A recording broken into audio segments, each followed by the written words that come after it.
Oh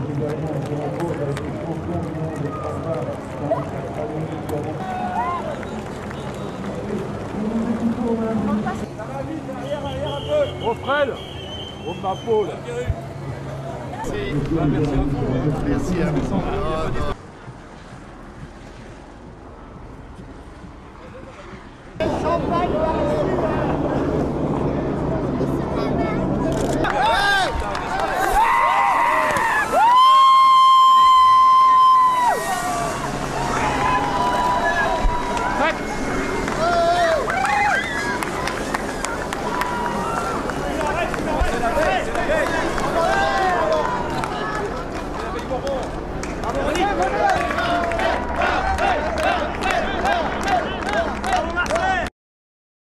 45 jours de belle aventure, certes, de vrai partage, avec des jeunes garçons, pour la moitié de l'équipage qui n'avait jamais fait le tour du monde, ça c'est sympa. De se remettre, de voir dans leurs yeux ce qu'on avait découvert, enfin ce que moi j'avais découvert il y a 20 ans, ces fameux albatros, ce sud, là. Et puis de bon travail, propre. Mais c'est pas seulement 45 jours, c'est ce que je viens de dire un instant. Ce sont des années de travail, même des décennies d'engagement de cette jolie boutique dans la voile.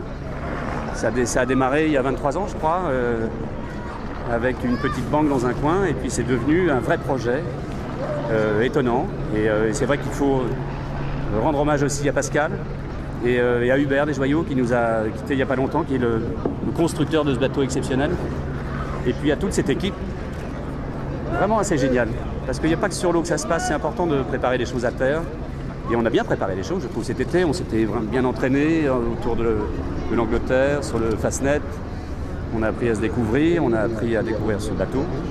Et puis après, il faut le mener à sa juste mesure. C'est un grand bébé. Et un gros bébé comme ça, vous avez vu la taille de ce machin, c'est toujours impressionnant. À chaque fois, on ne peut pas s'en lasser. Il faut faire très gaffe, on peut aller très vite dans les zones rouges. Et donc, de temps en temps, j'ai froncé un peu mes petits sourcils pour calmer les ardeurs des jeunes Jedi qui aimaient bien faire quelques petites pointes de vitesse. Moi, j'aime bien aller vite, mais je pense qu'il est aussi important de savoir ralentir. On a tous su faire ça. Alors, ça ne veut pas dire qu'on est allé lentement. La preuve, c'est qu'on arrive avec un peu d'avance quand même.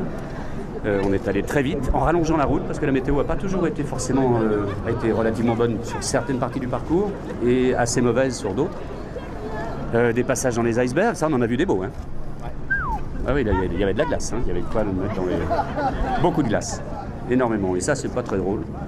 C'est joli à voir une première fois, mais ce serait bien de voir et puis de repartir immédiatement. Et en fait, on a passé pas mal de jours dans une zone un peu mal fréquentée. Donc ça, c'est toujours un peu angoissant. Et puis quoi d'autre? Et puis pas de soucis particuliers. Un peu de bricole. Oui, nickel. Il y a eu quelques bricoles. Ils ont travaillé. Yvan Rabussin, justement, entre autres, avec Pim. Nos constructeurs en chef ont réparé. Vous ne le voyez pas de ce côté-là, mais on a eu un petit souci sur le mât. Étonnamment, mais juste une petite amorce de choses bizarres. Donc ça, c'était assez génial de les voir en funambule, en train de faire de la strate à 10 mètres au-dessus du pont. Et puis aussi, ils sont amusés à réparer des petites pièces d'accastillage, mais vraiment rien. Non, étonnamment, très très peu de choses. Et il y a 20 ans, on n'imaginait même pas faire mieux que 80 jours. C'était un truc un peu fou. Et puis voilà. Et puis quelques années plus tard, c'est 45, et dans quelques années, ce sera moins. Même ce bateau est capable de faire moins, forcément. Avec des conditions météo un petit peu meilleures, en tout cas, de raccourcir la distance. Il y a des manières de partager les choses qui sont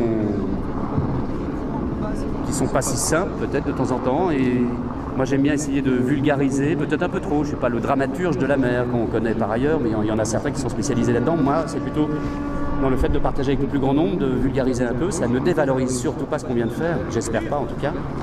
Mais c'est agréable de voir qu'a priori, on a éclairé un peu cet hiver un peu brumeux. C'est vrai que en moins d'un an, j'ai passé 2 fois le Cap Horn, une fois en double avec mon ami Jean-Pierre il n'y a pas si longtemps, il y a quelques mois, en gagnant la Barcelona World Race. Et puis là, il y a quelques semaines. Et ça, c'est joli. Et c'est assez fascinant d'avoir la chance d'être toujours impliqué dans des projets de très haut niveau, quels qu'ils soient, en monocoque, en multi. Voilà, c'est une passion étonnante.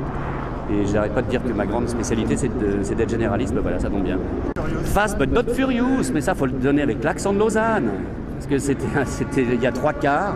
Vous savez, on est organisé avec 3 quarts, 3 chefs de quart.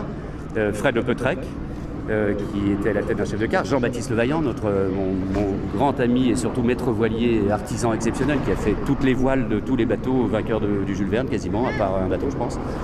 et puis surtout de beaucoup de vainqueurs de Vendée Globe.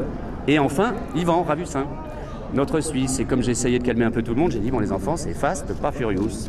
Et on l'entendait souvent le réexpliquer à Brian, en anglais comme en français. Pour réussir quelque chose, il faut au moins aller jusqu'au bout. Donc c'est toute une question de dosage en permanence. C'est toute la problématique, il faut savoir doser. Sommes-nous en train de bien doser aujourd'hui? Je me demande. Il ne faut pas en faire trop non plus.